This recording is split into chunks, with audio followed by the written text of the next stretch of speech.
Click করুন অ্যাপের bell আইকনে আর সাবস্ক্রাইব করুন এবিপি আনন্দ। সব সময় থাকুন খবরে। নবান্নে বৈঠকের মাঝেই পাহাড়ে শক্তি প্রদর্শন বিমলপন্থী ও বিনয়পন্থী মোর্চা সমর্থকদের। দার্জিলিং এ মিছিল বিনয় তামাং অনুগামীদের। অন্যদিকে মিরিকে বৈঠক করলেন গুরুং অনুগামীরা। তাদের আশা নভেম্বরের দ্বিতীয় সপ্তাহেই পাহাড়ে পা রাখতে পারেন বিমল গুরুং। গুরুং মানেই অশান্তি, মন্তব্য বিনয়পন্থীদের।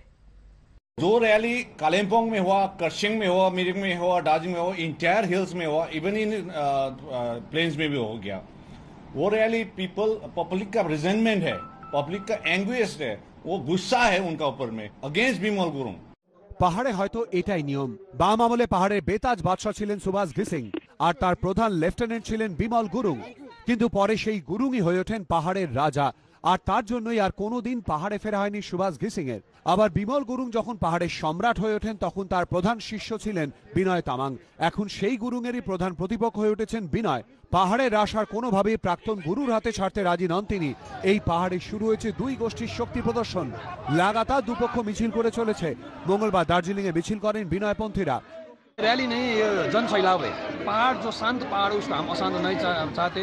विमल गुरुंग अशांति के एक प्रतीक है, सिनोनिम फॉर वायलेंस। सो उनको हम पहाड़ में नहीं चाहेंगे। অন্যদিকে মিরিকে বৈঠকে বসেন বিমল গুরুংপন্থী মোর্চার কর্মী সমর্থকরা। बाद में नहीं हो रहा, बहुत सारे प्रोग्राम से संगठन विस्तार के लिए हम लोग कर रहे हैं। शाखा प्रशाखा में हम लोग जा रहे हैं और पुराने जो हमारा शाखा प्रशाखा हमारी स्थिति अभी क्या है ये सब हम लोग कर रहे हैं। কিন্তু এসবের মধ্যে মূল প্রশ্ন হচ্ছে কবে পাহাড়ে পা রাখবেন বিমল গুরুং। তার সমর্থকদের আশা নভেম্বরের দ্বিতীয় সপ্তাহে দার্জিলিং এ যেতে পারেন তিনি। সেই তোড়জোড়ও শুরু হয়ে গেছে বলে দাবি গুরুংপন্থীদের। মোহন প্রসাদ ও সুমন ঘড়াই, এবিপি আনন্দ।